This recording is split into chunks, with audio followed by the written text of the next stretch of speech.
Dobro večer vsem skupaj.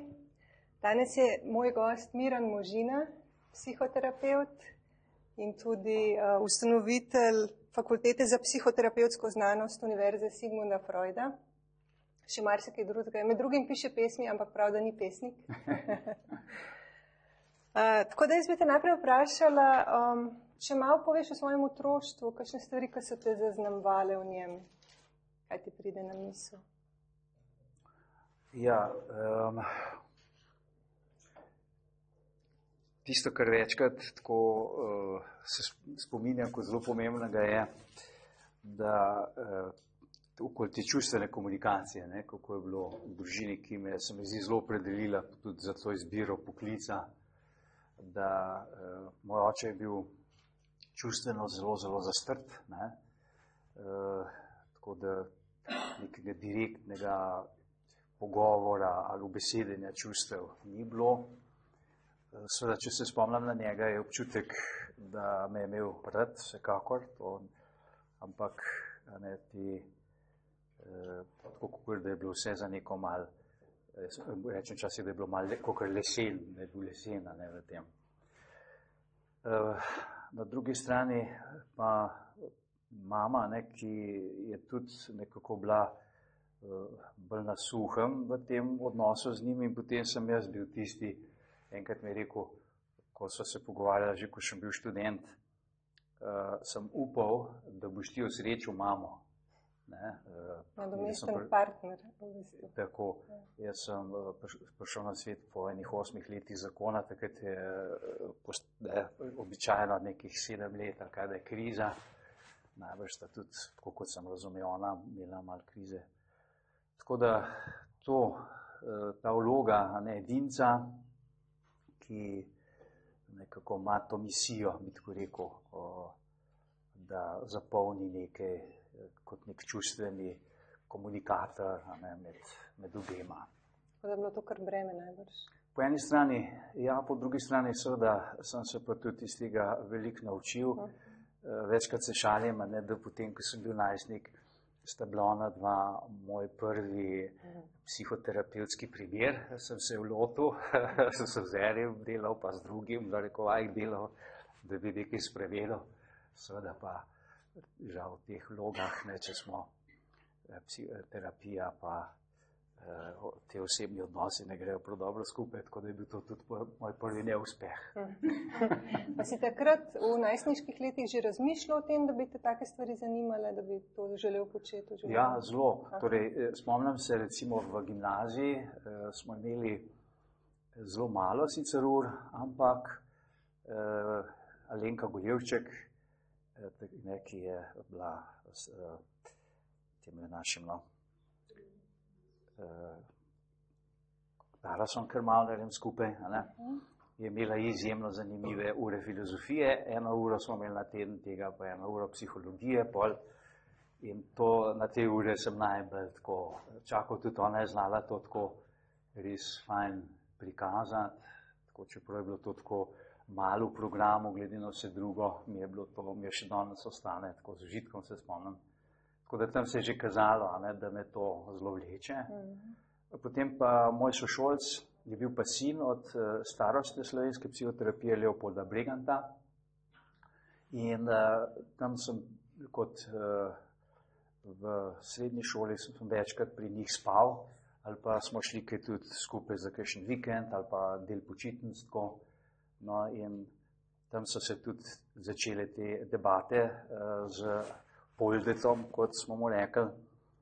In on je bil tako tisti, ki mi je tudi prve knjige dal, psihoterapevtske. K njemu sem prvo odločil zavestno na psihoterapevtski pogovor, sem šel k njemu. Koliko si bil takrat star? To je moralo biti tam okoli 18 let. In moje vprašanje je bilo, ki mi je dal brati eno knjigo o nevrotikih. Sem rekel, meni se zdi, da sem nevrotik. Pa se je smejal. Pa je rekel, veš kaj, malo zgodaj je še po 18 letih, po moje si kar v redu, tako da ne bi še ti priporočal kakšne psihoterapije, tako da to me je za nekaj časa pomiril. Sam pol, ker sem pa bral kot študent že knjige naprej, sem pa mislil, da sem osebnostno moten, zelo sem bil prepričan, da imam borderline motnjo. Tako da to je tipično, ne, bereš nekaj, vsaj jaz sem tak, pa vlečem nase, ne, tako da počasi sem pol seveda odkril, da marsikaj, na čemer bi bilo dobro malo delati. Kaj si poštudiral? Medicino? Medicino, ja. Oče je bil le velik vzornik na eni ravni. Ne. Je bil tudi ja, on je bil izjemno predan zdravnik, ne, tako se mi zdi, da to me je tudi zelo zaznamovalo. Sreči se mi zdi, da ne nisem zdaj izbral samo po njegovem modelu, ampak da je bilo to tudi res v meni, da je ena moja osnovna identiteta poklicna je zdravitelj, ne, to se pravi pomagati ljudem. On je bil kirurg, ne, najprej sem tudi probal iti z njim v operacijsko, sam tam je večkrat postalo slabo, sem videl, da to ne bo zame. Tako da pa sem šel čisto obratno, ne, ker se mi zdi, da med kirurgijo, psihiatrija in kirurgija sta res na nasprotnih poljih. Kako pa sklepam, glede na to, da si rekel, da bi oče bolj lesen, da se ni znal tako čustveno izražati, kako si ti prišel do tega samorazkrivanja, ali kako bi rekel, da si bolj odprt, če mogoče to svojo pot malo opišeš? Ker najbrž od začetka ni bilo tako, si bil tudi bolj zaprt, ali si tako po naravi? Ne vem, kaj je to, kaj je po moja narava, ampak gotovo, da to je bilo, mislim, kar se spomnim in kako sem tudi iskal skozi te možnosti za neko odprto pogovarjanje, to je bilo prav včasih tako skoraj malo ena prisila, ne, da se mi zdi, da sem pretiraval s tem. In tako včasih so se me v družbah kar malo bali, posebno takrat, kadar je v študentskih časih, kadar je bila na sporedu kakšna malo bolj lahkoten večer, jaz bi potem pa kakšno tako težko debato, pa ne, tako da včasih so me rajš malo, so mi zamolčali, da je kakšna zabava, da nisem prišel. Si imel ugled. Bil si tudi profesor na šoli za socialno delo, pa si se pa odločil, da boš nekaj svojega ustanovil. Kako je prišlo do te ideje, to šolo za psihoterapevte? Torej, na fakulteto za socialno delo me je potegnilo sodelovanje z Bernardom Striticom, ki je še danes, mislim, moj najpomembnejši učitelj za področje psihoterapije. On je vodil, ko sem bil študent medicine, že ene tabore poletne za pomoč otrokom in mladostnikom s težavami. Tam sem se kot prostovoljec vključil in to me je čist, to je spremenilo, bi rekel, se mi zdi, kurs mojega življenja. In z njim so res sodelovala skoraj 30 let, zelo intenzivno. In on je bil zaposlen na fakulteti, takrat še visoka šola za socialno delo, najprej višja, pa visoka, pa fakulteta, no, in potem sem pač postal njegov asistent. Ja.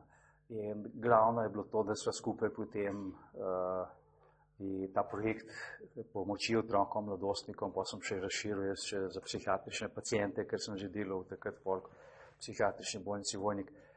To je bil izjemno fajn okvir fakulteta za socialno delo, ker so lahko to umestila v program fakultete in sicer kot to je bilo področje za prakso, za raziskovanje.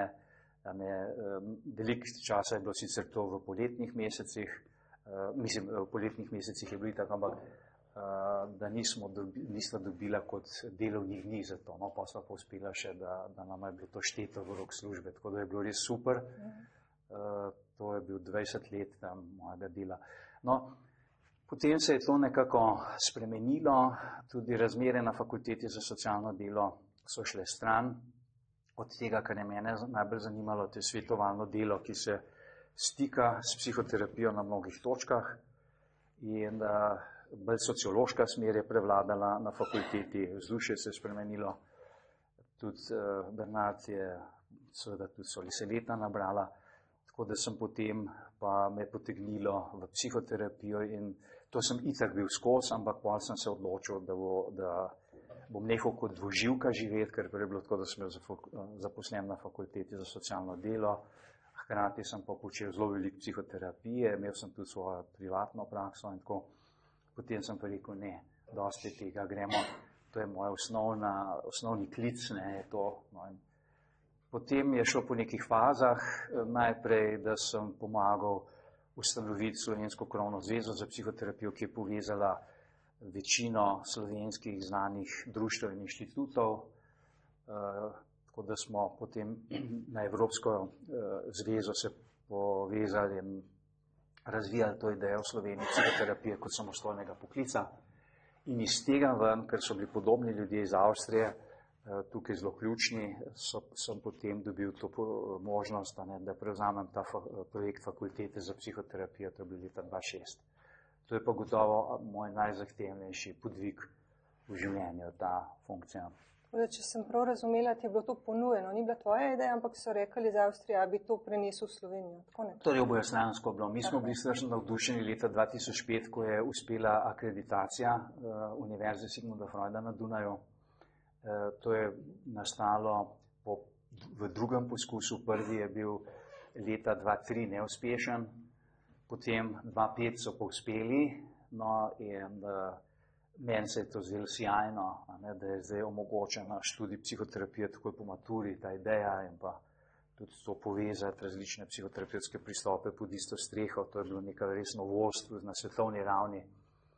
Poznal sem vse te sodelavce zelo dobro, ki so bili v tej ekipi, vedel sem, da so popolnoma predani temu, da ni tukaj nekih, to, kar se včasih zdaj govori, za privatne ustanove, da je to samo želja po dobičku. To nikoli ni bilo v tem primeru in nisem se zmotil, sodelovanje s to ekipo avstrijsko je res izjemno. No, tako. Za naše slovenske razmere bolj nenavadno, ker pravzaprav temelji na zaupanju. Recimo, mi nimamo skoraj nobenih papirjev med sabo, vse gre na temo, da je zaupanje in to meni zelo leži delati na ta način. Tako da projekt je zelo naporen, ampak bi rekel tudi zelo izpolnjujoč. S kakšnimi izzivi si kaj soočen prek njega? Torej, eno je, da tisto, kar meni zelo paše na eni strani je, da lahko sem učitelj, torej da jim predavam, potem imam supervizijsko delo, veliko, torej študentje, ki delajo, začnejo svojo praktično delo s pacienti, rabijo supervizijo, kot temu pravimo. To zelo rad počnem, to mi zelo leži. Kar se raziskovanja tiče, nisem tako spreten, vedno me je bolj to klinično delo videlo, ker tam sem videl vedno znova tudi dosti hitro neke rezultate pri teh raziskovalnem delu, pa seveda velikokrat niso tudi možnosti bile take, da bi res raziskovali tisto, kar nas je najbolj zanimalo. Tisto, kar je pa bolj zahtevno zame, je pa ta multitasking, kot se reče v tej menedžerski vlogi, ki je treba v enem dnevu prešaltati iz 10-15 različnih tem, povprečno na dan odgovorim 30 do 50 mailov vsaj, potem 10-20 pogovorov minimum po telefonu in to je res tudi za moje leta mi ne paše, ampak evo, nekako še zmoram. A najbrž imaš tudi pomoč, mislim, je več ljudi, ki se še s tem ukvarjajo. Ja, je, sama ekipa je, bi rekel, tako na enem minimumu, tako da smo še v tej fazi, da pravzaprav vsake deklica za vse. Imamo sicer neke področja, kjer je vsak bolj odgovoren, ampak vseeno je treba vskočiti in pomagati drugemu. In ni tega, da bi zdaj bil veliki šef, ki tudi časih, če se pošalim kave, ne skuha za sodelavce ali pa gre po burek, še vedno, tudi to, da mi ni počastjo, vse, kar je pač treba narediti. Je ta enakovreden odnos, imam občutek, imaš tudi do svojih študentov, kakor mi govorijo o tebi, so vsi zelo navdušeni na tabo, tiste, ki jih poznam. Ja, no hvala. Poskušam, to.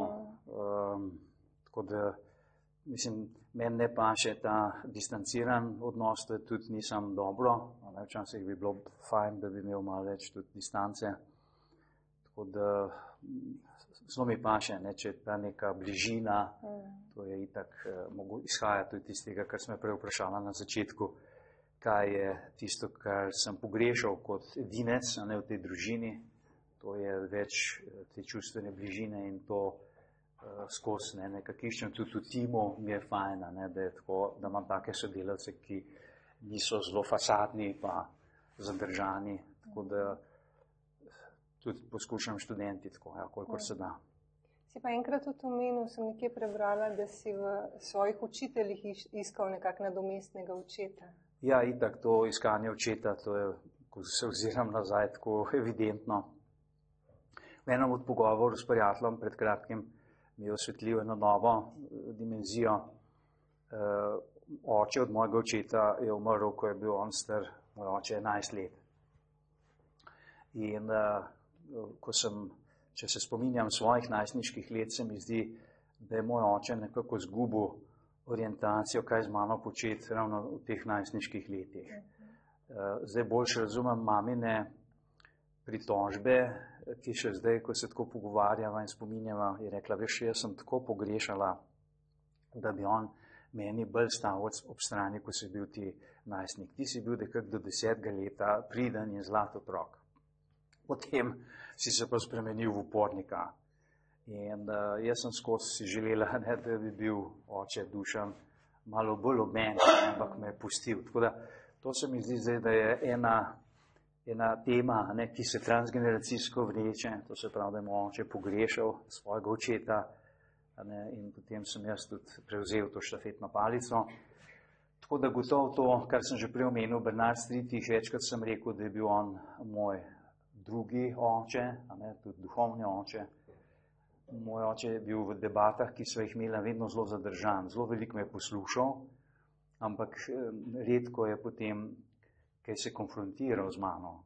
Tako da sem ga včasih prav izzival, tako sem še napihnil svoje stališča do skrajnosti, da bi nekaj iz njega prišlo, ampak on je sam kimal. Medtem ko Bernard je bil pa neverjeten, dva sva imela. Najrajše je bilo, ker so se vozila recimo na kakšen kongres v Nemčijo, pa je trajala vožnja v Berlin recimo cel dan, 12 ur, ne prenehoma, 12 ur so se mi pogovarjala. To je bilo zame super. Potem seveda s časoma sem pa videl, da ima Bernard tudi podobno osebnostno lastnost, kot je imel moj oče, čeprav je na prvi pogled nisem videl, da je bal se pravzaprav bližine in je bil zelo fajn, dokler je on nekako, da je bil superioren in da je obvladoval, kontroliral odnos. Potem pa, ko sem jaz rasel in mu postal vedno bolj enakovreden, so se pa začele krhati stvari med nama. Seveda se spomnim tudi profesorjev na fakulteti medicinski, imeli smo enega izjemno takega zanimivega profesorja Kordaš, se je še živ, to je on akademik zdaj. In on je tako tudi bil pripravljen recimo se srečevati s študenti izven določenih ur, samo da si bil nekako bolj nadpovprečno zainteresiran za to učenje in on je res nam dal take zelo zahtevne probleme za reševati. Ampak ob tem smo mi dva pa začela se pogovarjati in ljubezni in to je bilo meni super, z enim profesorjem, ki je bil tako razgledan in tudi neka, tako ugledna, ne samo ugledna figura, ampak tako popularen, da je si vzel tako čas zame. In tako teh, bi rekel, moških, ki so bili malo avtoritete, to je bilo. Zdaj se mi zdi, da je to dost manj, da sem nekako skozi to, kot to prišel. To, ko se je začel odnos krhati s Streetihom, je bilo boleče to zate? Seveda. Zame so vse te ločitve zelo, zelo boleče, tako da bodisi, da so na nivoju recimo sodelovanja, kjer se neko tesno sodelovanje razvija, ali pa v tem smislu prijateljstev, ljubezni, to je zame zelo zahtevno, me zelo vrže na tla.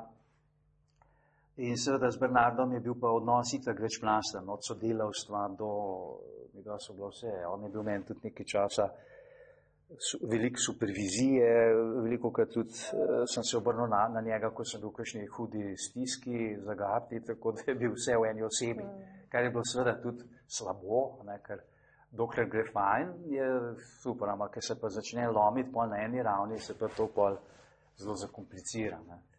Tako da ja, seveda je bilo. Isto, kot da bi nekako zgubil očeta, ne? Ja. Kaj pa preko si rekel to medgeneracijsko, da se je prenašal? A se pa tudi na tvoje otroke, da ti nisi bil toliko prisoten kot oče? Absolutno, to je bilo zelo vidno do ločitve. Ko so bila otroka stara 9 pa 7, sem se ločil. In takrat še danes, ko se spominjamo, mi žena pravi, ti si takrat šele oče postal ob ločitvi. In tudi jaz se zelo spomnim tega, premikal sem, da sem se zelo bal, da bo ta ločitev slabo vplivala na sina in hči. In takrat sem se res skupaj vzel, mi dva sva imela zelo fajn mislim, tukaj vsa čas moji ženi sem jih večno zelo hvaležen. Zdaj smo imeli, ko sem imel 60 let, v sredo, prejšnji teden smo se spet zbrali skupaj, družina, in vedno izrazim hvaležnost, da je tako sodelovala, da ločitev najina partnerska ni vplivala na najino starševstvo.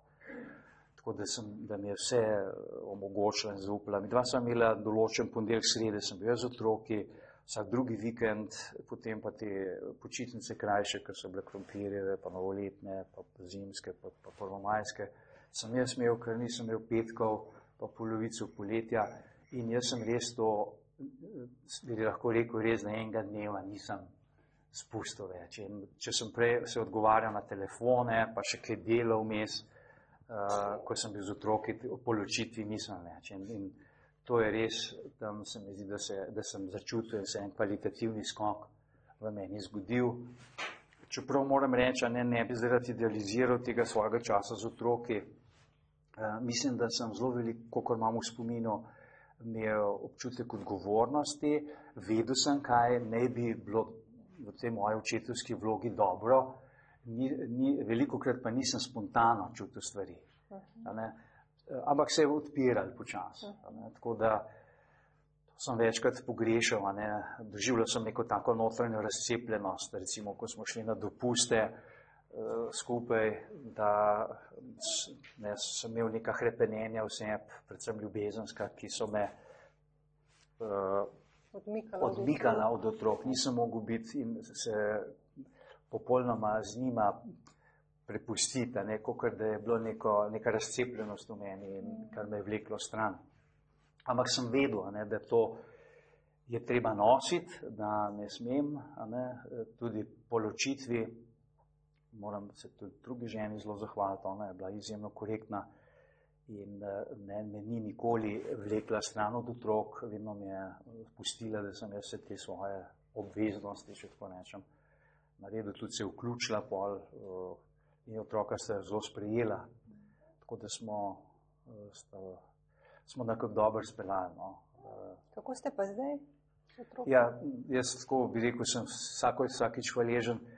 V petek smo imeli družinski večer, še ni prijatelji so prišli, pol so odšli tam okoli 10:30, Jasna in Miha si njih čisto pa ostala z menoj in smo še se pogovarjali o njima in tam do enih 1:30 zjutraj minilo, kot bi mignilo.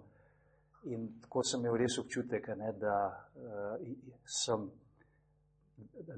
da me sprejemata kot nekega sopotnika. Težko bi jaz rekel, da zdaj sem kot oče, ne vem še kako pomemben, ampak bolj tako kot sopotnik, ona dva odkrivata seveda tudi skozi svoja razočaranja, razne plasti življenja samega sebe. In jaz tukaj sem zelo se naučil, da nisem zdaj v tej vlogi terapevta, pa zdaj bom jaz razlagal ima, kako je. Sem bil večji del časa tiho, mogoče sem dodal kakšen košček svoje izkušnje, mogoče kaj vprašal. Tako da je na to sem ponosen, da sem našel način, da sem z njima tako na človeški način. In razvili smo, to pa moram res, tudi sem zelo ponosen na to, da smo šli eno stopnjo naprej od tega, kako sem bil s svojimi starši, da pa tudi žena je v tem smislu, moja bivša žena je zelo odprta za to bolj čustveno komunikacijo, se odpremo drug drugemu. Tako da to se mi zdi, da mi je uspelo, ne, da ni zdaj ta transgeneracijska zgodba, bi rekel, se ponovila, ampak da smo v neko novo poglavje živimo. Seveda pa ni to sam naša zasluga. Jaz mislim, da so se tudi družbena klima se zelo spremenila. Ne, danes je zelo velik spodbud. Tudi to, kar mi dva zdaj počneva, ne, se mi zdi dokaz, da se danes tudi v javnosti drugače govori, da ni več tabu to, kar ne govoriti o svojih čustvih, o svojih tudi ranljivosti.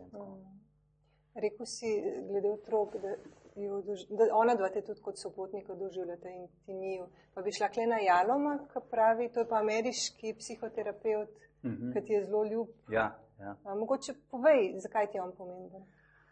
Jalom je ravno v tem smislu zame je bil velika spodbuda, ker poudarja skozi v opisih teh svojih terapij, to, da niso metode ali tehnike dela na prvem mestu, ampak ta človeški stik, ki se potem lahko skozi eno daljše srečevanje tudi razvije v en bližnji človeški, on tudi uporablja to sopotniški, fellow travelers, ne, v angleščini, slovenski prevod se mi zdi dober, sopotnik, pravi on, vsi smo v eksistencialnem smislu v istem čovnu, sicer so v različnih vlogah in to seveda tudi on zelo dobro spelje, ne pride do tega, da bi obrnile se vloge pri njegovem delu, ampak v tem človeškem smislu, da pa skozi čutiš, je tam, se ne skriva,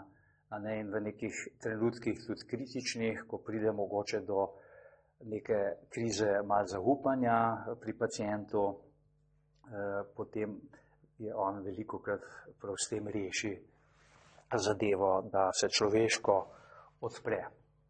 In tudi prizna, recimo, kakšno svojo nerodnost, trenutke nesočutja, ker to se nam ljudem seveda žal skozi dogaja, da naše sočutje ni konstantno.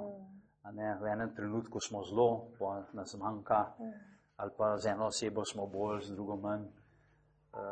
Recimo tista zgodba v teh 10 rabelj ljubezni, kjer opisuje, kako je doživljal pacientko, ki je prišla zaradi prekomerne telesne teže tudi v terapijo in je bila res okrogla, majhna porast, 30 kg, je bila, kot pravi, kot ten balon, kako je od prvega trenutka, ko je stopila skozi vrata, do nje čutil en odpor, mogoče celo en gnus, pa tako en tak tudi nasršenost, kako more ena ženska tako se zanemariti, da ni več ene obline na njej, ki bi bila privlačna, v tem smislu razlaga to. In potem, kako je to nosil mesece in mesece vse opazoval, dokler se to ni potem razrešilo v njunem zadnjem srečanju, kjer on bolj prizna, je rekel bi vam rad povedal, kako sem doživljal, ona pa mi rekla, se sem to skozi vedela. Ja, kako ste pa vedela? Ja, poj bo pa našteje, razne take drobne, neverbalne dogodke, ton glasu in tako naprej, kako je čist jasno videla, da ima on odpor do debelih ljudi. Ampak je tudi bila zelo navajna tega pri ostalih ljudeh. Tako. In ona bi celo doživela, da če bi nekdo jo tako sprejemal, da ne bi mogla pravzaprav s takim človekom na terapijo, kar je zanimiv paradoks. Ona je lahko navezala stik sam z nekom, ki je bil malo omalovažujoč ali pa ponižujoč do nje. Bilo pa zanimivo, če se prav spomnim, je pa začela zgubljati telesno težo in koliko je on občudoval pri tej njeni vztrajnosti, ki je res... In na koncu sta se objela zadnjo seanso in pravi, moje roke so prišle skupaj. Ja, ta knjiga je bila zelo zanimiva. Med drugim je tudi on napisal, psihoanalitiki se zdijo bolj gotovi glede vsega kot jaz, glede česarkoli. To je ta njegova iskrenost. Čeprav je nekaj pomirjujočega v ideji vsevednega terapeuta, ki ima vedno nadzor nad vsako situacijo, in nekaj močno zanimivega in simpatičnega v okornem terapeutu, takem, ki je voljan tipati in se s klientom spotikati, dokler skupaj ne naletite na tisto pomembno odkritje. A se ti pogosto počutiš tako negotovega in če ja, kako se pol odzoveš? Rekel, da vse bolj, zanimivo. In prav tako pri sebi zaznam skoraj na vsaki seansi, kako se nenadoma znajdem v enem stanju, v enem prostoru, da se čudim, kako jaz tukaj le sedim, tako neveden, kaj ne jaz temu človeku zdaj, ali pa te človekini sploh odgovorim, kaj ne je to. Tako se čutim tako na neki čistini egzistencialni. Vidim pa, ne, da se skoraj potem lahko rečem vedno nekaj zelo dragocenega zgodi. Ne, tako da to stanje vidim kot dragoceno. In enkrat sem bil v Avstriji na eni zelo zanimivi konferenci, kjer je imel en kolega, psihoterapeut, ki se je ukvarjal tudi veliko z raziskavami, na referat je bil psihoterapija kot fušanje. In on je na podlagi ene teorije, ki je zelo kompleksna, to je,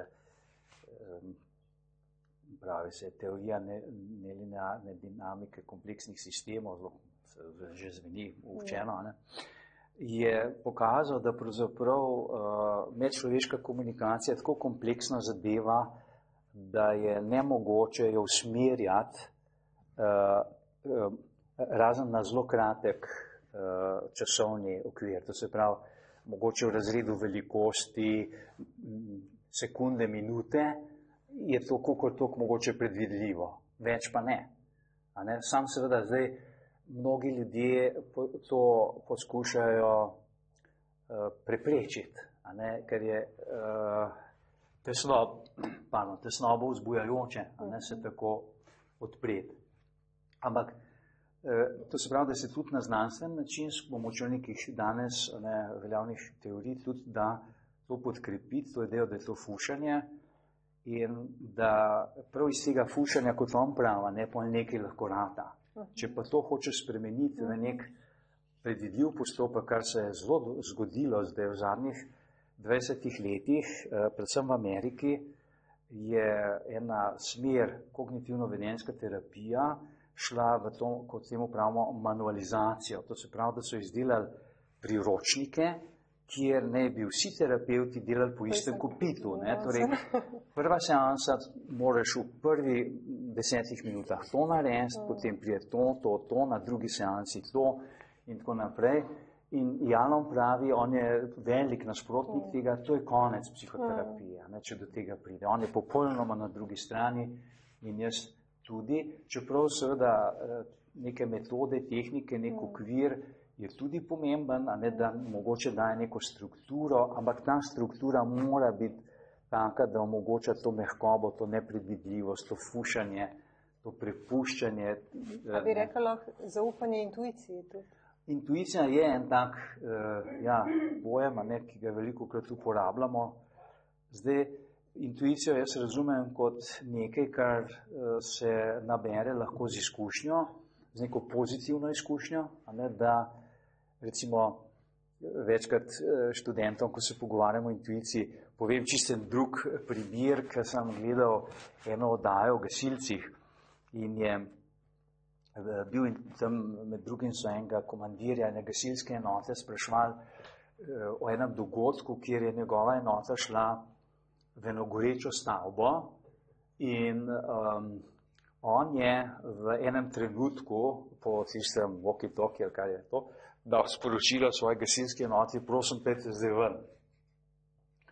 In ko so vsi prišli ven, minuto zatem se je ta zgradba sesula.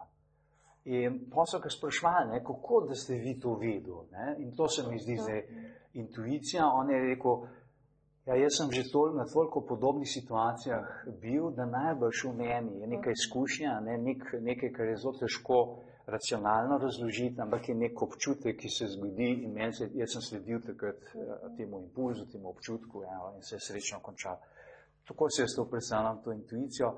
In to je ta prednost, te kilometrine, ki jo imam tudi. Da v bistvu lahko nekemu sopotniku, da rečemo, da nam rekla klientu, vidiš Mislim, ne, da vidiš, ampak kar naenkrat, se ti nekaj poveže, sploh ne veš kako, ampak glede na to, da si že podobne zgodbe slišal, se ti nekaj pripelje, čeprav predtem imaš občutek, kje sem, kako ga sploh lahko podprem. Ampak to je tudi, se mi zdi tako, po eni strani je ta važno, da je ta tujost, da je situacija na nek način res tuja, nova, da ne moreš čisto, vse to pa že poznam. Po drugi strani je pa neka sorodnost, ki je pa tudi zelo pomembna. Tukaj nekje so ta dva pola, med katerima se dogaja dober pogovor, se mi zdi. Tvoj psihoterapevtski kolega Janko Bohak je rekel, kljub temu, da smo specialisti za odnose, se tudi sami vedno znova opotekamo. Imamo pa to prednost, da se nam vedno bolj svita, zakaj se opotekamo. Kako tebi pomaga, da se ti kot specialistu za odnose vse bolj svita, zakaj se opotekaš? Kje recimo ponavljaš vzorce in tako, ki so destruktivni zate? Ja, mislim, da tisto, kar je prednost tega, je zavedanje nekih, recimo, občutljivih točk, ki se jih ne da popolnoma zgladiti ali pa okrepiti, in živeti zdaj s tem, da upoštevam svoje meje ali pa, da to se mi zdi, da mi zelo pomaga. V bistvu sprejemanje sebe. Ja, pa zavedanje. Zdaj, tisto, kar je mogoče zame malo provokativno pri Jankovi izjavi, je ta zakaj. Ta zakaj je zame še vedno velikokrat zelo v megli, ne vem točno, ampak vem pa, kako to v določenih situacijah, ki sem jih že podobne tolikokrat doživel, kako se znam jaz tam noter znajti in že nekam predvidevam in lahko se zaščitim, da ne bom glih spet naletel. Na mino. Ja, en pisatelj Fitzgerald, ameriški, je napisal en roman, kjer je veliko njegovega avtobiografskega notor. On je bil poročen z eno žensko, ki je potem imela psihotično motnjo, kar hudo, shizofrenijo. No in on tam da eno tako primerjavo, na katerem je velikokrat pomagala. Je rekel, ljudje imamo v sebi določene dele, ki bi lahko rekli tako kot roka, če si poškoduješ 3 prste, pa ne moreš več s temi 3 prsti potem tako gibljive imeti, ostaneta ti 2. Zdaj imaš v življenju, on pravi, 2 možnosti. Ali da bo zmerno znova poskušal gliš s temi 3 prsti dvigen ta kozarc, pa se bo spet prevrnil, ali pa sprejmeš to, evo, se ne bom probal, tam imam pa ta 2, evo. V redu. Mogoče bi hlele, te 2 karti si izbral, tvoje ovire na poti, v bistvu o tem si zdaj govoril. Ena je odvisnost. Ja.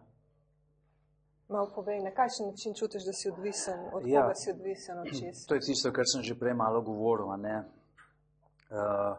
Meni je veliko pomen to, da od ljudi, ki so mi blizu, moji, recimo otroci, kot sem prej opisoval, ali pa sodelavci, sodelavke, ali pa na ljubezenskem področju, da dobivam dosti pogosto znake in potrditve,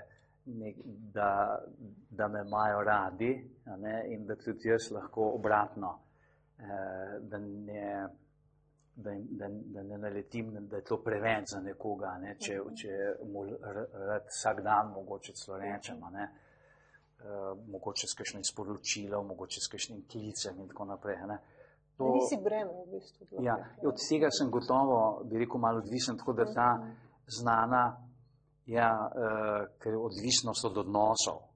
Tukaj bi se jaz gotovo precej našel. In kot sem rekel, jaz tega ne morem čisto spremeniti. Tako da, če imam to srečo, da potem okoliščine in te ljudje lahko mi pridejo nasproti, potem sem jaz dosti bolj zadovoljen. Tako, ker če moram bolj čakati ali pa biti bolj zadržan, bodi si pri izražanju te svoje čustvenosti, pa želje po bližini in obratno. čeprav moram se pohvaliti, da tudi samoten sem se naučil dosti bolj prenašati. Včasih je zelo hitro so se pojavili občutki osamljenosti, kadar sem bil sam. Zdaj pa mi je tudi zelo fajn biti sam. Ta dobra samota se je v mojem življenju tudi popravila. Samo jaz sem težko sam, če nimam občutka, da sem tudi v eni ljubezenski zvezi, recimo, da to še vedno smo tu. Ko počudujem ljudi, ki so lahko po 2, 3, 4, 5 let, recimo brez neke intimne partnerke ali partnerja. Druga karta, ki se potegne, je pa impatience, se pravi nepotrpežljivost. Ja, to pa je moja, bi rekel, še vedno vidim tako v kakšni situaciji, recimo v prometu. Prav včeraj se mi je to zgodilo, ko sem šel iz službe popoldan. Ne včeraj, pardon, to je bil petek, je bil zadnji delovni dan. Petek sem šel v službo, prišel iz službe in sem padel potem v neko kolono tam na obvoznici in kar naenkrat, še predno sem pomislil, sem že videl, da sem zavil na tisti dodatni pas, kjer ne smeš voziti in plufa, jaz po njem, pa kamar se mi ne mudil. Pa potem seveda vidim, da sem šel mimo nekih kamer, tako da sem sigurno pokazan. To recimo so te moje specialitete. Težko bom pred rdečo čakal.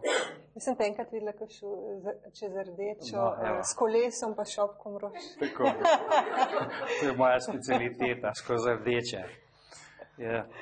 To je ena stvar. Druga stvar, recimo, da v odnosih, recimo prav v ljubezenskih odnosih se mi zdi, da je velikokrat treba biti zelo potrpežljiv.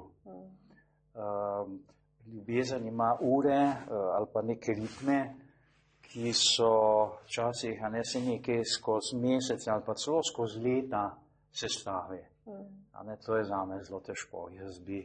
Se mi zdi, pa življenje je tako kratko, pa ne bomo zdaj čakali, da boš čakal 1 leto, 2, da se bo recimo pri neki osebi nekaj spremenilo. Gremo naprej, Tako. Gremo naprej v smislu, da pol končaš zvezo? Ja, ne da je končam, ampak recimo, če bi mogel počakati, da se drugi malo zmehča, potem jaz si mislim, da se življenje tako kratko, bom pač šel jaz naprej, tako v tem stilu.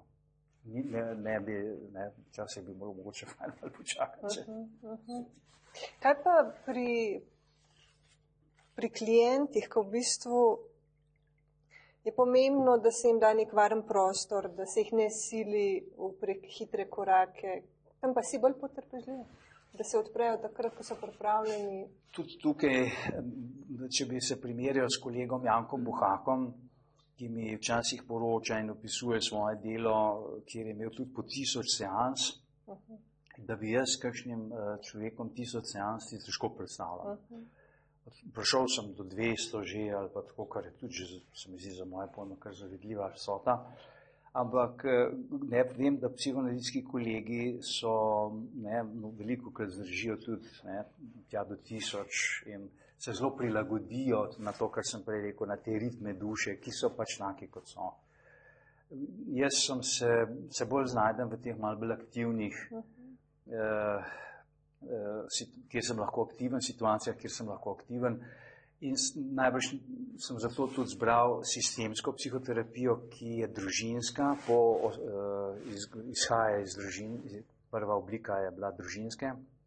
In lahko si predstavljaš, da recimo, če delaš z neko družino, da bo ona zelo težko prišla na 200 seans. Tukaj so okviri dela 10, že če dobiš eno družino, posebno v teh sodobnih časih, ko je zelo težko, že da se družina sploh skupaj zbere. Je že 10 seans, tista doza, v kateri se moraš kaj narediti in to se da, k sreči. In tukaj se recimo dobro znajdem. Ampak mi je pa tudi, moram reči, fajn, da imam nekatere kliente, ki jih meni skodijo že zdaj tudi 30 let, sicer ne skozi, ampak je to neka taka oblika suportivna, kjer so na določenih obdobjih imamo neko redno srečevanje, pol je pauza, pa tako Tako da to mi je pa tudi zelo dragoceno. Ne, da lahko spremljaš njihov razvoj. Ja. Tako da ja, tukaj pri svojem poklicu imam kar več potrpežljivosti. Mogoče tudi zato, ker zelo redko doživim, da mi je dolg čas na kakšni seansi. Ja. Si pa najbrž vesel, če je tudi klient aktiven, v smislu, da se vidi, da se hoče hitro naprej premakniti. Ali pa da je dojemljiva, kako bi rekla. Tako. Ne, zdaj, tukaj so seveda tudi stvari, ki so vezane na te ranjenost. Nekateri bi se zelo želeli, pa poskušajo, pa potem pride do spet nekega zastoja ali pa celo nazadovanja. Tako da to, ampak se pravim, zdaj s to življenjsko izkušnjo, ki jo imam, je tudi ohranjen nek mir, zanimanje, in se mi zdi to dragocenost, da sva mi dva skupaj v enem takem intimnem vzdušju, tudi če je malo bolj prazno v eni fazi, da se iščeva, tudi to se mi zdi zanimivo. Klele si izbral tretjo karto o ranljivosti, piše, da je ranljivost v bistvu oblika, moram prevesti v slovenščino, protection, zaščite. Kaj bi rekel, zakaj si to izbral? A ni malo drugače? Mečkam drugačno, da je perfect protection. Vulnerability is perfect protection. Zaprav je zelo dobra zaščita. Biti sam, da sem jaz sam svoj, je varno. Ja, jaz mislim, da če zdaj se vrnemo spet na začetek na nek način ti najnega pogovarjanja o moji družini, ranljivost so moji starši skrivali. Recimo, drug z drugim sta zelo redko zmogla o tem govoriti. Mama mi je večkrat tako, še zdaj, ko jaz se zelo natančno vedno izkoristim, da kaj malo vprašam in kakšen nov košček, ker me to zelo zanima, tudi si malo beležim, malo posnamem. Tako se mi zdi škoda, da bi to šlo z njo v grob. In pravi, kako je bilo, kadar je zbrala pogum in očetu rekla, da bi želela še enega otroka. Moja mama si je želela zelo hčerke. No in potem, ko sem jaz že imel par let, ona je bila pa tudi že kar biološko, je bil skrajni čas, nekako je rekla, jaz sem zbrala pogum in sem očetu rekla, veš kaj, jaz bi si pa želela še enega. Kako je zdaj ta pogovor izgledal, pravi mama, on me tako pogledal in rekel, se je že preveč ljudi na tem svetu.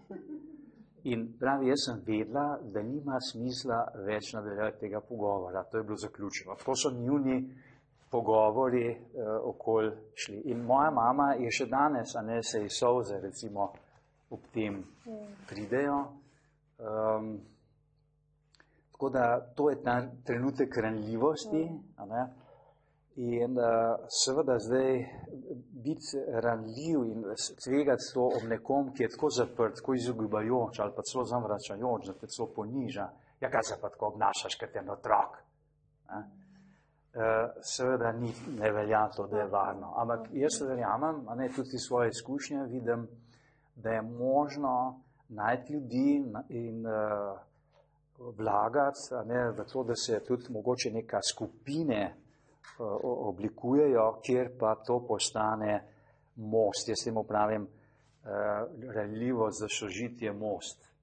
To se pravi, in mislim, da to kulturo zelo rabimo.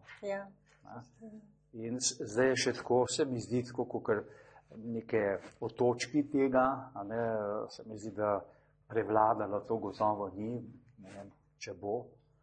Tako da v tem smislu mislim, takrat, ko pa se lahko povežeš preko ranljivosti, nastane pa en občutek neke druge varnosti, ki je zelo izpolnjujoč, ki je zelo topel. Da večinoma se ljudje, kadar pokažeš ranljivost, se dobro odzovejo, ker itak veš, komu pokazati, pa komu ne. No, to je zelo zanimivo. To sem se že, kot vem, na začetku svoje profesionalne poti zavedal, tudi preko nekih raziskav, ki so bile narejene, da za ranljivost velja eno prekletstvo, bi tako rekel. Da če gledaš epidemiološko statistike, recimo zračunamo, koliko ljudi je recimo ta trenutek v Sloveniji zelo ranjenih. In zdaj to lahko imenujemo, da so depresivni, anksiozni, ne vem kaj, psihotični in tako naprej, te različni simptomi. Seveda imamo potem eno številko, ki je kar velika, recimo za depresijo že pravijo okoli 20% populacije, ne, v Ameriki, pa nas in tako. Koliko pa zdaj teh ljudi poišče pomoč? Ena raziskava v Sloveniji, 20% od vseh teh, v Angliji recimo od vseh mladostnikov in otrok, ki bi ta trenutek nujno rabili neko strokovno pomoč, 10% jih pride. Zakaj? Zato, ker je v hujši ranjenosti pri človeku to prekletstvo, da ko ranjen človek išče stik, oporo, bližino, pomoč, se bo obrnil v napačnem trenutku, na napačen način, na napačno osebo in je retraumatiziran. To žal se dogaja. Ne? Tako da, kadar je potrebno kar veliko, se mi zdi, samo spoznavanja, da se naučiš, ne, tudi zadrževati recimo svojo ranljivost, da ne moreš kadarkoli, komorkoli in v količini, ki bi tebi pasala. Ne, to je bila tudi zame in je še lekcija. Ne, ja. Tako da z ranljivostjo, da postane varna, mora biti to izpolnjeno, ne, da znaš tudi psihoanalitiki temu pravijo sposobnost potlačevanja, da znaš zadržati, ne, da ni kadarkoli, če sem jezen, ne može biti kadarkoli jezen, pa in če si žalosten in tako naprej. Omenil si depresijo, pa mi je bil zelo všeč ta tvoj članek o melanholiji, ko praviš, mogoče kar prebrala malo, da nam ugibala. Si napisal, da se občasno sooča s svojim depresivnim delom, ki ga nosiš v sebi od zgodnjega otroštva, da so to mikrodepresije, ampak da namesto besede depresija raje uporabljaš besedo melanholija, ker je v njej manj sodbe oziroma negativne konotacije. Ja, s tem sem se zdaj zelo ukvarjal, ker bi želel tudi knjigo napisati, čez poletje sem kar en kos že tega naredil. Zelo me je presenetilo, ko sem se bolj poglobil v zgodovino depresije oziroma melanholije, ne, da je pravzaprav to en pojem, ki je v evropski kulturi izjemno gosto opisovan. Ne, torej zelo veliko ljudi je se s tem ukvarjalo, strokovno, umetniško in tako naprej. 2500 let, ne, kar imamo pač od starih Grkov do danes. In pojem, ki je bil do konca 19. stoletja, ni bil depresija, to je novodobni pojem, mislim, da je ni posrečen. Melanholija je pa seveda ima to tradicijo, ne, čeprav seveda tudi melanholija, če pogledaš, kako je ta beseda, odkot prihaja, to pomeni ta črni žolč, ne, ki je bil ta teorija, ne, starih Grkov, da povzroča to tožnost žolča, ne, ta črni žolč. To seveda tudi ni zdaj neka beseda, ki bi glih bila, ampak ima vsaj to zgodovino in zame je bilo tudi fajn to, da nekje v renesansi se je zgodil ta velik premik, če je bila do renesanse v glavnem negativno konotirana kot bolezen, se pojavi v renesansi tako imenovana poetična melanholija. To je pa vezano na tako, da je v filozofiji in umetnosti postala, da so iskali pozitivne vidike v njej. Sicer je to že Aristotel nekako načel, ne, da je rekel, melanholija je lastnost nadarjenih, ampak renesansa je to potem zelo, zelo razdelala. Seveda, če pol vzameš romantiko, so pa iz tega naredili skoraj nujen pogoj, ne, za človeškost, če tako rečem. Če nisi melanholičen, pol nisi ta prav sploh. Ne. To je višek, bi rekel, v evropski zgodovini idealiziranja, tudi, bi rekel, tega melanholičnega. Tako da, ko sem vse to videl, mi ni všeč, sodobna konotacija depresije, tako da sem vsem pol se skliceval na to poetično melanholijo, zato ker jaz imam to srečo, da je meni ta melanholična struna pomagala, da sem razvijal te ustvarjalne napeve vse, da sem nekako se razpel v ustvarjalnosti. Ta struna je ena ključnih, se mi zdi. Tako da zato sem pa to v tem tekstu napisal. Česa te pa še naučila melanholija? Velika učiteljica je. Jaz sem doživljal te, bi rekel, melanholične ugreze, predvsem ob raznih izgubah in ločitvah. Prej sem že omenil, da je to zame težek teren, da zelo globoko doživim te izgube in pa ločitve. In takrat seveda sem se znašel v tem doživljanju samote in osamljenosti. In tukaj kar sem prej tudi že omenil, se mi je začelo odpirati ta razlika, kaj je osamljenost, kaj je samota. In pomagal mi je to, da nisem samo tako obležal, bi rekel, brez moči in potrt, ampak da se je v meni ena silovita radovednost odprla in silovita potreba po razmisleku. Zakaj se mi je to zgodilo? In v vsaki tem melanholični fazi sem besno študiral. Do izčrpanosti, da sem pol nisem več mogel, telo se upre v določenem trenutku, ampak to se mi zdi, da mi je dala, da to odkrit, zakaj se je to zgodilo, kako se je to zgodilo, se nekaj naučiti iz tega. V bistvu rastati, se odkrivati. Ja. Seveda pa vidim pri svojih pacientih, da žal je depresivni ali pa melanholični ugrez tako močen in tako dolg, da jih čisto hromi, da bi lahko se kaj poglobljeno sprašvali v tej fazi. Gre samo za to nekako zdržati iz ure v uro skoraj, včasih iz minute v minuto. Ampak tudi to poznaš ti, ko je bilo najhujše iz ure v ure. To poznam, torej spomnim se noči, ko nisem mogel spati, bila je dosti dolgo, to je ena najhujših kriz v mojem življenju, je bilo par mesecev zelo slabega spanja, nespečnosti. Prišel sem v eno tako mukotrpno stanje, nekako, ker te vse boli, tako pa ne veš, kje točno te boli, ampak vse boli, telo in duša. In takrat v tej fazi nespečnosti je bilo veliko krat tako, da po noči sem se zbudil v eni silni praznini. To se pravi, mešanca tesnobe je itak, če govorimo o melanholiji ali depresiji, to je redko kdaj, da ni tesnoba še zraven. Tako da to so bile res zahtevne noči.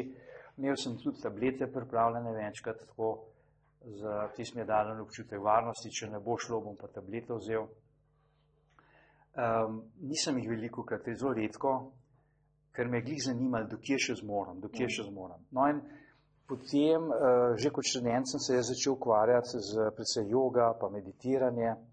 Potem sem to nekako malo opustil v teh letih, ko so bili otroci majhni, enostavno je bil tempo življenja močen, ampak potem v teh krizah sem se pa spet zelo vrnil k temu in po noči sem potem vstal. Včasih sem si prizgal tudi tako sečo.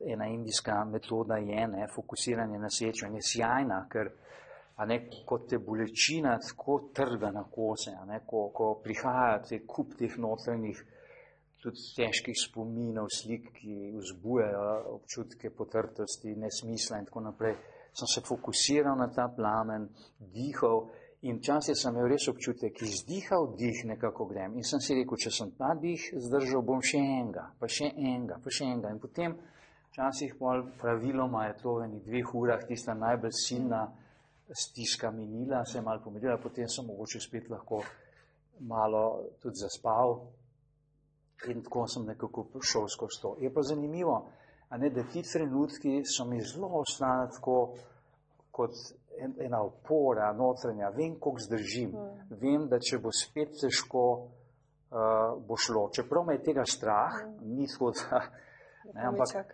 ko se pa začne spet trpljenje, zdaj vidim, se spomnim, takrat se vključi en, tako bi rekel, en program, ki enega notranje moči, bi tako rekel, vse bo šlo, bom že. Ki bi prebrala tvojo pesem, Dih je dovolj, ker si ravno govoril o dihu. Vsako jutro sedem v negibnost, v dihanje biti brez časa in cilja, v izklop iz želja, v golo, preprosto prisotnost. Vsako jutro grem v dih, v zračno pretočnost nosnic, v žvrgolečo radodarnost prebujajočih se ptic, volujoči vdih in izdih. Nič ni več treba, dovolj je sedeti, misli na dih pripeti, počasi ponika vsaka potreba. Dih je dovolj. Odveč je trud, da se karkoli prepreči, odveč prizadevanje po radosti in sreči. V izdihih ugaša svetli in temni spomin, v vdihih po prihodnosti ni več skomin. V ušesu se širi kozmična tišina, telesu morja podobna globina. Dih je dovolj. Dih je. Dih. Je rekel, da ni pesnik. V bistvu si mi napisal, da bom točno povedala, kje imam tole napisan. O tvojem pesništvu. Kaj sem pa dala? Ob tem, da sem pesnik, sem pa kar zardel. Saj poznaš Manco, ona rada pretirava in govori, da sem pesnik. Zame je pesništvo visoko na oltarju in sam se nimam za pesnika. Ja, to je moja sploh do umetnosti pretirana, mislim, da idealiziram. Ko se s svojim prijateljem večkrat pogovarjam, mi zelo pomaga, ker je pa obratno, da zelo zna odmiriti umetnikom tako njihovo človeško raven ali pa dosežek kot tudi umetniški. Jaz pa sem nagnjen k temu, da kar ja tako malo otrpnem in kot neko božanstvo gledam. Res pretiravam in sem vesel, da zdaj to malček se zmanjšuje. Ampak vseeno, bi rekel, vseeno mislim, da pesnik je, biti pesnik, da to je velika posvetitev, tako kot, jaz mislim, da bi lahko to zelo razvil še pri sebi, ampak enostavno bi se mogel temu bolj posvetiti. Jaz mislim, da enkrat bo prišla ven moja pesniška zbirka, to si želim, zdaj tudi, bi rekel, študiram malo o tem, ker je to izjemno zanimivo, to stihoslovje. Vidim, da pesništvo je kar ujeto v neke obrazce, ki jih je treba malo poznati. To ni neka popolna svoboda. Oziroma, tako bi rekel, lahko si svoboden, koliko poznaš te vzorce. Podobno kot pri psihoterapiji. Isto, se je največ pri drugih poklicih je tako. Tako da v tem smislu se mi zdi, ne bi jaz podcenjeval in zdaj popravljam tudi mnoge pesmi iz tega oblikovnega vidika, kar se tiče ritma in pa rime, seveda tudi nisem vedel, kako je to spolzek teren, včasih ena rima preveč že pokvari zadeve. Mene rime neverjetno z lahkoto jih tresem iz rokava, ampak to velikokrat ni fajn, zbanalizira zadevo. Tako da in potem preposlušati, popravljati, piliti to, to se mi zdi, da je del te umetnosti pesništva. Kar se tiče navdiha, pa ga imam, torej tiste pesmi, ki sem jih napisal, se mi zdi, da vsaka nosi en trenutek bivanski, ki ga podpišem. Samo zdaj, kako ga še potem spraviti v eno obliko. Kadar si v stiski notranji, recimo ljubezenska situacija, ki se ni šla, kako to pol vpliva pisanje na te? A čutiš olajšanje, ko spravaš na papir? Ja, jaz mislim, da tipično največ pesmi sem napisal iz trenutkov bolečine. Pomaga takrat. In to je en zanimiv proces. Tak preklop se zgodi, v nekako ur ni več in minut.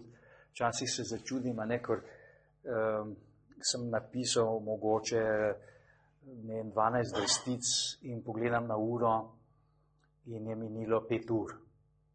In sploh nisem zajtrkoval še, ponavadi to zjutraj se zgodili tako čiste na drugo stanje zavesti je. In kaj vse se pred notranjim očesom zvrsti v tistem času. Ko pa pogledaš pol na to, kaj je na papirju, je zelo malo v bistvu. Ampak zatem je. In velikokrat se mi je zgodilo, da sem iz ene bolečine prišel v eno radost, tako v en občutek neke izpolnjenosti, praznine izpolnjenosti. Koliko je to dragoceno? Ja. Tako da sem enkrat tudi prišel do tega paradoksa, da je pravzaprav blagoslov na nek način neizpolnjena želja. Velikokrat mislimo, da je zadovoljstvo vezano na izpolnitev nekih želja. Pa sem odkril, da pravzaprav se odpre nekaj zelo dragocenega skozi sprejetje neizpolnjenosti in da je pravzaprav človekova eksistenca, kar se tiče doseganja nekih ciljev v življenju, nujno vezana na, da smo vedno znova prekratki. Pa da izkusimo bolečino, da nas bolečina prisili, da gremo na neka nova področja. Tudi. Mogoče kaj o teh fotografijah, še da jih spustila. Ja, katero, ki bova začela. Druže Tito, mi ti se konemo. Tukaj je ena Druže Tito, piše tako na steni. Kaj pa so to spredi, so pa, mislim, da so mine, ali kaj? Ali, ja, tako zgleda. Kot nekaj, ne? Ja. Mislim, to me spominja, pač to sem vzel kot neprijetno, rekla si, da ne 3 prijetne, pa 3 neprijetne. Seveda ta titologija, če tako rečem, je zelo pomembna za moje otroštvo, mladost, to se pravi leta 80, ko je umrl, 57, koliko je pa to, 23 let sem bil star, ja. Je možno to? Umrl, ja. No in seveda sem, ko se spomnim, je kar malo zardim lahko, da sem bil indoktriniran po eni strani, to samo upravljanje. Se spomnim, ko sem kot študent še hodil na izmenjave v tujino, ali pa, ja, ne, pravzaprav kot srednješolc še, ker smo šli s tem interrailom po Evropi, pa smo pol v kakšnem youth hostelu se dobili, pa smo se pa pogovarjali, Španc, pa Danka, pa ne vem kdo, in potem sem jaz govoril o naši Jugoslaviji, in samo upravljanje, in kako smo mi, in neuvrščenost, in tako naprej, mislim, ja, po eni strani s ponosom. No, ampak to se je potem že v srednji šoli začel krhati. V študentskih letih se že spomnim, da sem bil prav takrat leta 80, ko je Tito umiral, sem bil v Angliji in sem takrat eno Gilasovo knjigo dobil v roke, ki je bila seveda prepovedana v Jugoslaviji. Gilas je bil nekaj časa Titov tesni sodelavec, ki je bil pa potem odpisan in je emigriral. No in je potem malo, kar sem pobral in sem se pokazala, ta druga stran Tita. In to je bila ena stvar. Druga stvar, da je moj oče imel eno družbo zelo kritičnih ljudi, ker kljub temu, da je bil komunistični partij, so se pri nas zbirali ljudje, ki so zelo kritično in jaz sem to kot otrok že vlekel na ušesa. Tako da je en tak že bil malo ja, malo ne. Seveda pa potem, ko je tale vojna v Jugoslaviji prišla, so se pa stvari seveda še bolj pokazale. Tako da ta izkušnja, kako živeti v nekem malo totalitarnem komunističnem režimu, se mi zdi, da o njej veliko razmišljam. In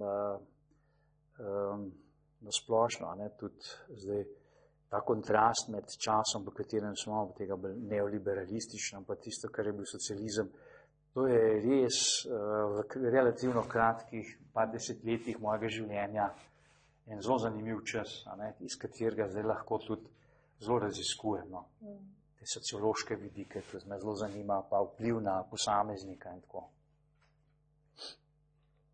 To bi bilo odružiti to, ti se konemo in seveda v vojski smo bili in vse. Tu je pa ta tema, je pa tukaj ena ženska figura,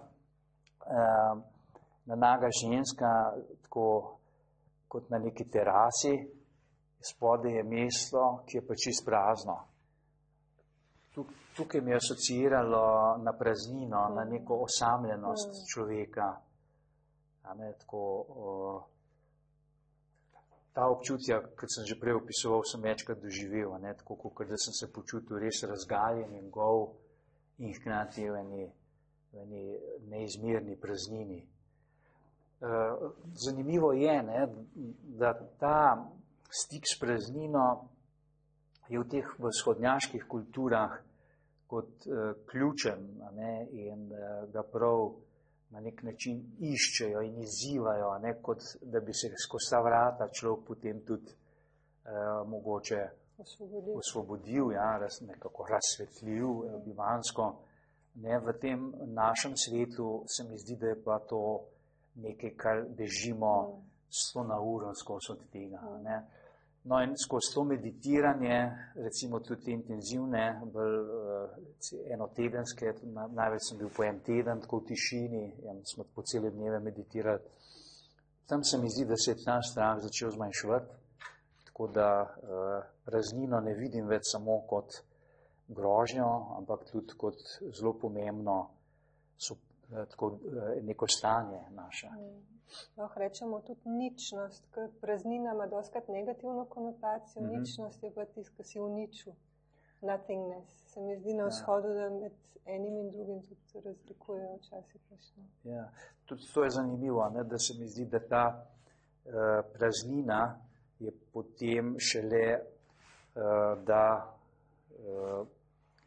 ta dialektika nastane potem med to, da se zaveš, kako dragocene so te vsebine, ki jih doživljamo, da če ne, velikokrat mislimo, da ko nekaj doživljamo, da to bi moralo biti malo drugače, da ni čist prav, da bi moralo biti boljše, ne vem kako, druge barve.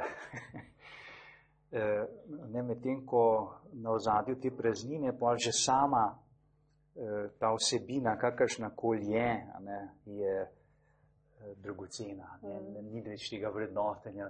Sprejemanje. Ja. Tako da to se mi zdi, da so zelo tudi iz teh izkušenj, ki jih imam skozi meditacijo. Tako da sem zelo hvaležen, da tudi to se mi je v življenju nekako začelo malo odpirati.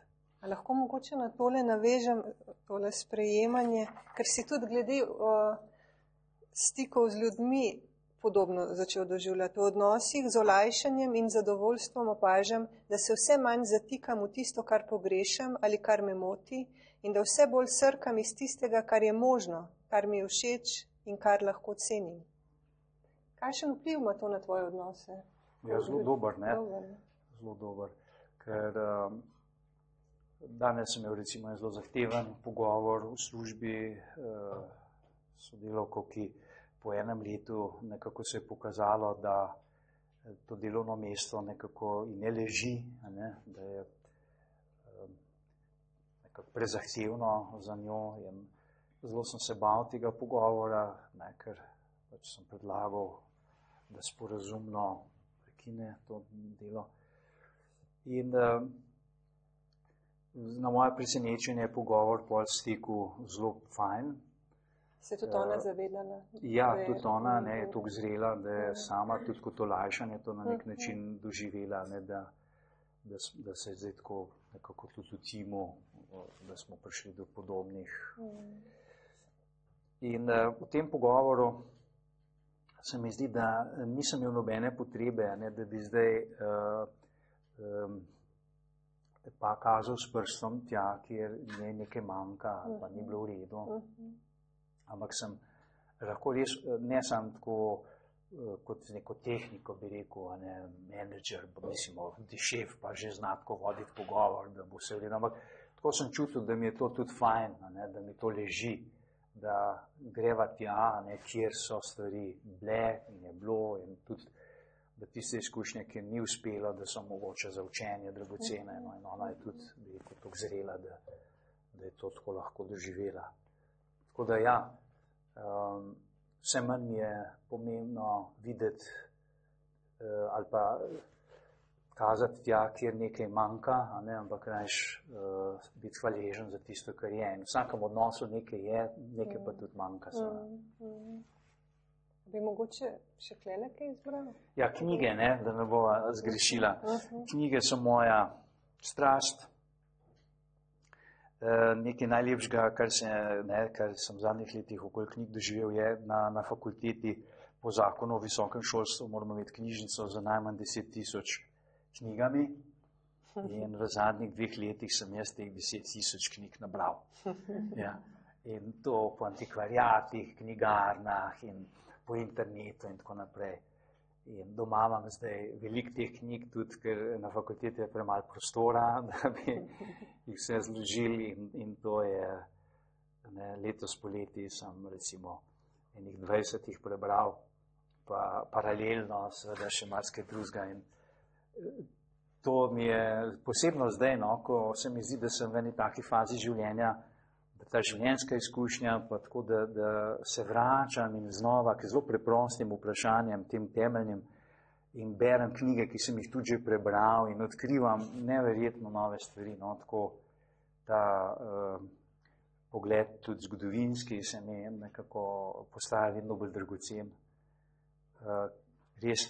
In fascinantno se mi zdi, kaj zdaj vzamem včasih knjigo kakšnega grškega filozofa, recimo Epikteta, in berem njegove, ali pa Marka Aurelija, njegov dnevnik, in se mi zdi, ni neverjetno, pred 2000 leti skoraj je bilo to napisano in jaz tukaj doživljam spet in ta stik, tukaj je neka preseganje smrtnosti, se mi zdi, da zmagamo malo nad smrtjo s temi knjigami, da ostaja nekaj, kar je neminljivo. Bom še zadnje vprašanje postala, bomo pa dali še besedo publiki. Ker sem skoraj pozabila na tole knjigo, ki je zraven Mančino. Kako je pa bilo sodelovati pri knjigi Človeška ljubezen? Zahtevno. Z Mančo imava kompleksen odnos, bi se reklo, ki se pa dobro razvija. Niso samo simpatije, so bile tudi tako razlike, ki so bile moteče, tako zanjo pri meni, skozi neke faze sva šla in tudi ta knjiga je bila zdaj tukaj zelo pomembna.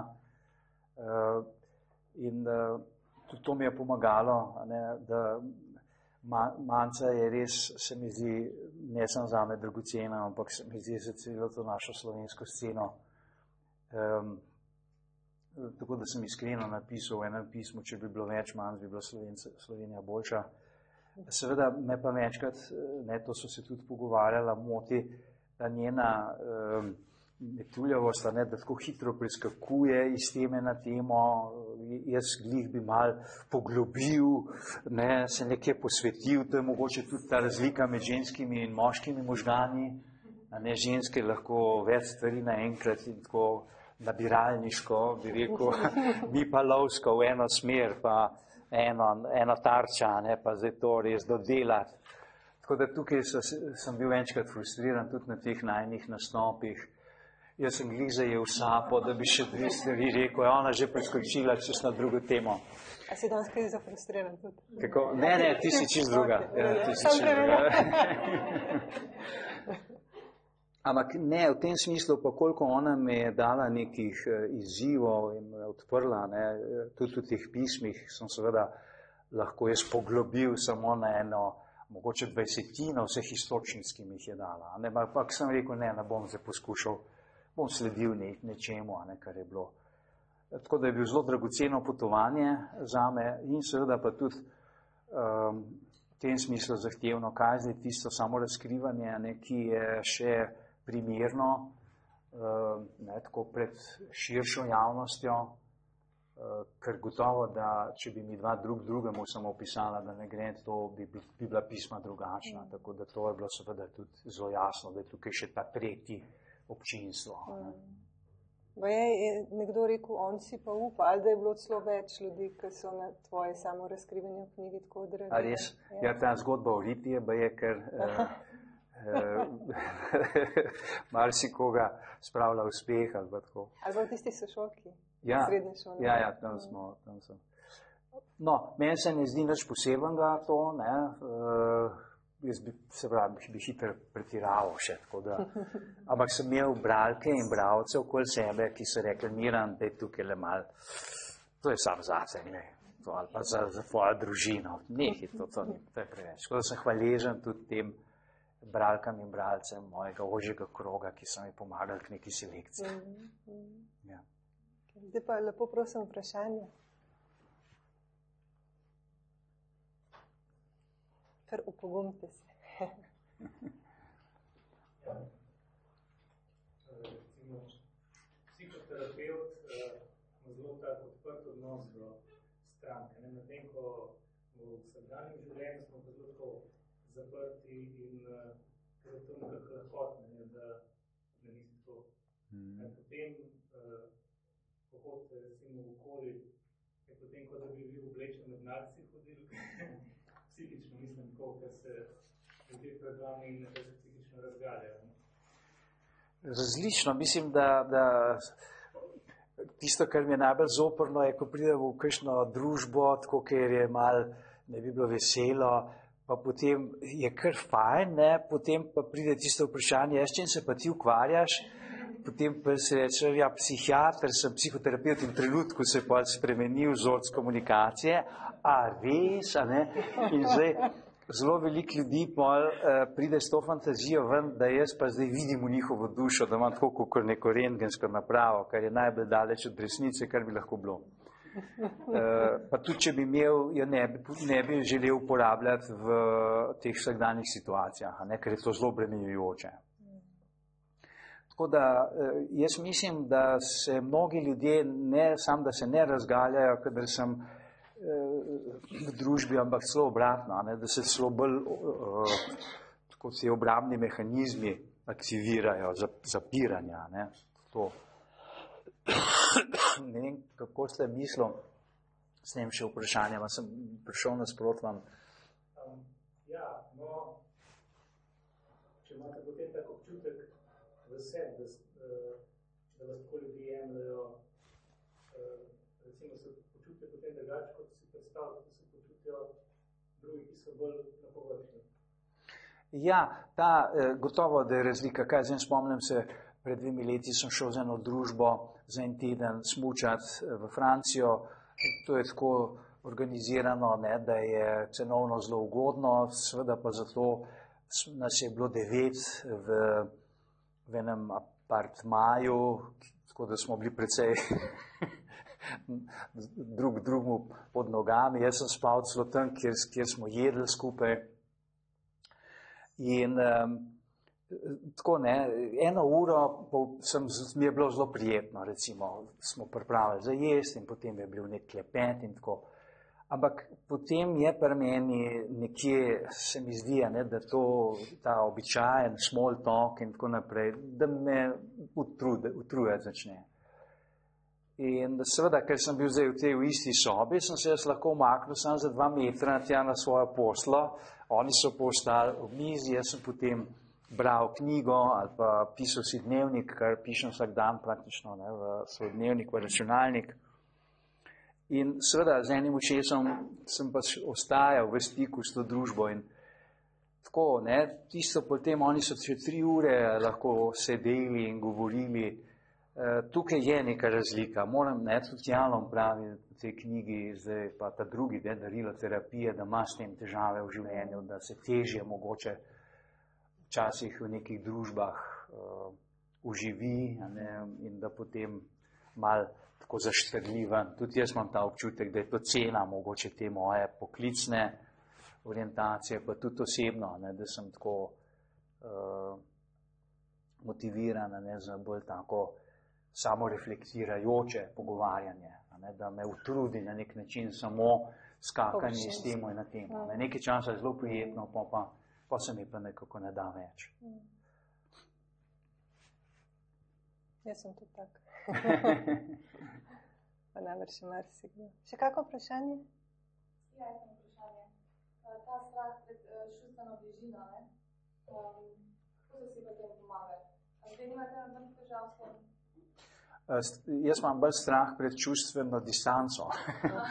Ja, jaz sem lačen bližine, a ne, in ta odvisnost od odnosov je bolj to, ne, da ta strah pred samoto, strah pred biti zapuščen, to je nekako tisti moj osnovni, centralni strah. In to, ne, psihoanalitiki to nekateri pravijo, da je to tudi nekako povezano bolj s depresivno strukturo, z depresivnim karakterjem, ne, da smo taki. Tako da zdaj tisto, kar, če se me vprašala, gotovo, da se ljudje tako, zdaj obstaja ena zelo zanimiva teorija navezanosti, ne, v psihologiji, kjer se pokaže, ne, da v odnosih teh primarnih, če ni dobre oglašenosti, če ni ta bodisi mama ali nek, ki skrbi za otroka, dovolj na razpolago in tudi odziven v dobrem smislu, ne, da potem otrok ima dve glavni možnosti, kako se razvije. Ali da je poudarjeno samostojen, zato ker je toliko frustrirajoče skozi iskati ta kontakt, a ne pa izbere to, a ne, da bolj se začne sam se zanašati. Druga varianta pa je, da postane poudarjeno tako, da se oklepa, da sili v drugega, da hoče izsiliti dobesedno kontakt. A ne, to sta te dve obliki nevarne navezanosti. Jaz mislim, da nekaj tega v eno ali drugo stvar imamo vsi. Ne. Seveda gre to lahko zelo daleč, tako da so lahko tudi posledica zelo hude oblike duševnih motenj, ampak tako tudi v teh blažjih oblikah pa tudi je to prisotno. Tako da jaz gotovo spadam med te, ki so na to frustracijo, ki je bila v moji družini, odgovorili bolj za tem iskanjem, poudarjenim iskanjem bližine. No. Zdaj tisti, ki so pa bolj tako izogibajoči, ne, pa tudi ni tako lahko. Čeprav jaz mislim, da v teh časih, kot je danes, mogoče lažje pridejo skozi ljudje s tovrstnim vzorcem, ker je toliko teh možnosti, da se izogibaš bližini z drugimi ljudmi ali pa teh ranljivosti, recimo vsa ta sodobna tehnologija, ki nam na vsakem koraku ti odvrača pozornost. Ne. Zanj sem recimo gledal po internetu en angleški komik, ki je tudi eno tako več depresivnih epizod imel v svojem življenju, je tako znan ratov, neko mislim, knjigo napisal, pa tudi nek talk show in tako, malo so ga nekaj intervjuvali in je prav to rekel, ne, kako je on bil skozi na nek način na begu pred to svojo delom sebe, ne, ki je bil eno globoko žalosten. Ne, in kako se je zdaj naučil, recimo, in je pol opisal tako zanimivo, da se več temu ne izogiba, tako kot se je prej, ampak kaj, on se vozi in nekaj na radiju, mogoče neka melodija in nenadoma začuti, da ga neka žalost začenja malo preplavljati, pravi, zdaj kaj naredim, čim prej se ustavim ob cesti in se zjokam. In to mogoče traja 10 minut in potem se čutim tako, kot malo prerojen in lahko grem naprej. Pravi, to je zame čist nekaj novega. Celo življenje predno sem bolj, ker pa, ko je krizo doživel, seveda, dolg časa se je izogibal, pa ga je pa orang potunkala, ne. Zdaj se pa rajš tako sprot malo, ja. To so ta dva vzorca, se mi zdi, ne. Izogibajoč ali pa preokupiran, kot pravimo, ne, da se preveč hočeš skozi ukvarjati z nekimi čustvi. Ja.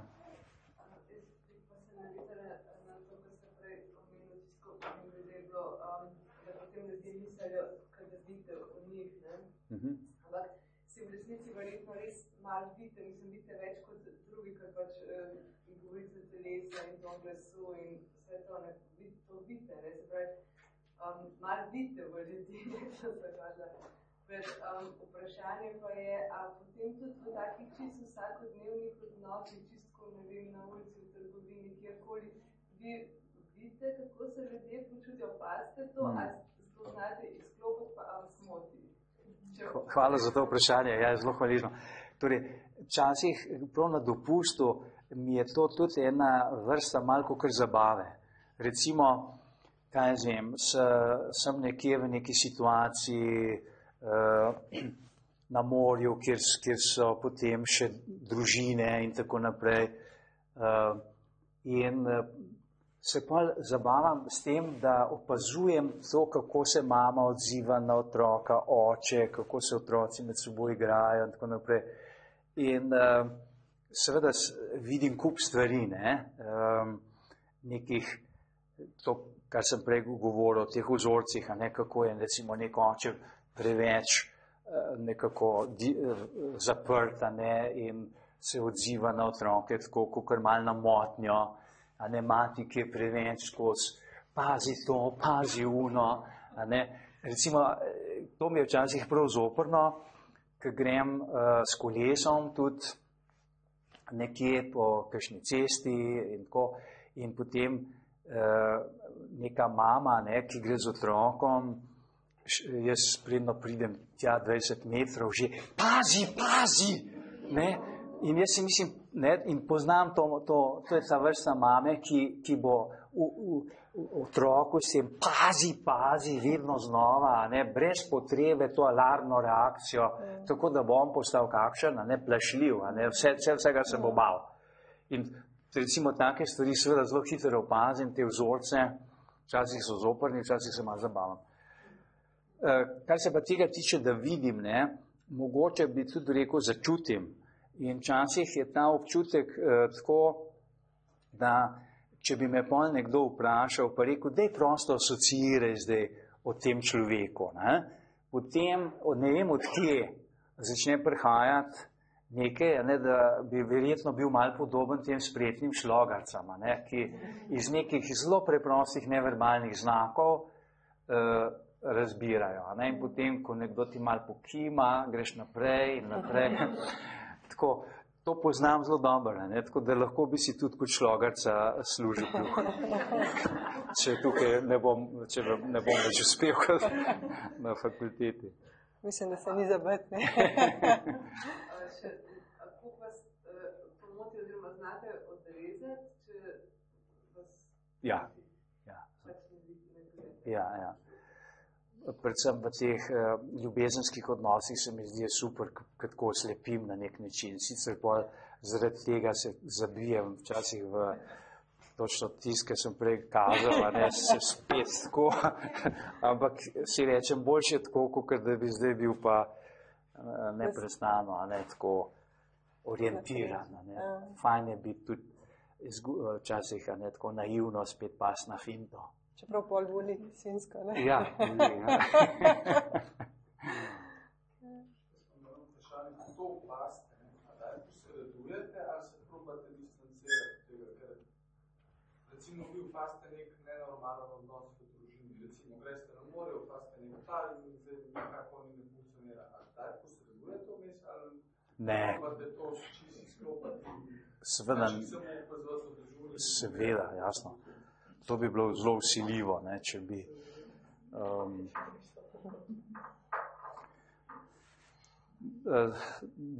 Zdaj se ne moram spomniti, ampak vem, da sem se enkrat umešal, pa ki je bila taka malo nasilna situacija. Ne vem, pa vem, da zdaj mi spomine, da je bilo tako, da so enega otroka tako maltretirali, no, tam sem malo pol reagiral. Ja, zdaj se spomnim, ja, kje je bilo. Ampak to je bilo samo enkrat, recimo. Bolj zahtevno je to, ne, recimo, ko sem prišel v stik s kakšnimi oblikami čustvene ali pa celo fizične zlorabe otrok v nekih recimo, ko sem bil v enem odnosu z eno prijateljico, je potem sestra njena bila poročena z enim moškim, ki je imel težave z alkoholom, bila sta 2 otroka in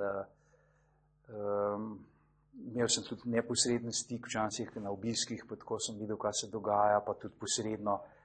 Tam je bila zelo zahtevna dilema, da sem bil pol v tem, ali ne soočim se, pa rečem, da če ne bo sam nekaj naredil, da razmišljam tudi, da ga bom prijavil.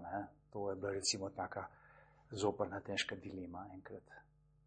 Gotovo, da te stvari danes bolj vidim, kje so neki otroci lahko čustveno ali pa zlorabljeni. Čemo počasi zaključiti, se mi zdi, da je že to ura za 15 do 9. Ja. Najlepša hvala za obisk. Hvala, Mira.